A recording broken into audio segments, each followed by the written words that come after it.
এত মাংস আমাকে রান্না করতে দিয়ে গেছে, আমি চেষ্টা করছি দেখি কতটা পারি। বাপরে বাপ, এত মাংস রান্না আমি মিথ্যে কথা কি করে বলছেন?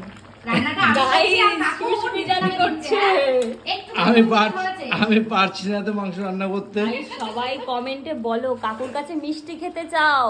আচ্ছা, তোমরা তো জানো কাকু রান্না করতে জানে কি জানে না। তা আমি রান্না করছি আর পারছি না। হ্যাঁ, আমার সাথে একটু হেল্প করে দিচ্ছে, একটু মাঝে মাঝে এসে মিথ্যে কথা আমরা নিতে পারছি। এই দেখো মাঝে মাঝে আমাকে একটু হেল্প করে দিচ্ছে। আরে তোমরা যে হেল্প করছো একটু নাড়িয়ে দেখিয়ে দাও।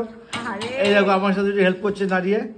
এই দেখো, এই করে পড়ে যাবে, ধরে ধরে না, ওইভাবে না, ওইভাবে না। তুমি কি রাঁধুনি? কাকু রাঁধুনি, কাকু ধরে তো পারছি না, কাকু রাঁধুনি বলেই তো পারছি না আমি। হ্যাঁ, এভাবে ধরে নাও তাহলে পারবে। হ্যাঁ, এইভাবে দেখেছো, এই ধরে ধরে আস্তে আস্তে শিখিয়ে দিলাম কিভাবে ধরতে হয়। ঠিক আছে, বাবাকে তো শেখাতেই হবে না। আচ্ছা আচ্ছা, বেশি নেড়ো না, কিন্তু বেশি নেড়ো না, মাংসটা ভেঙে যাবে।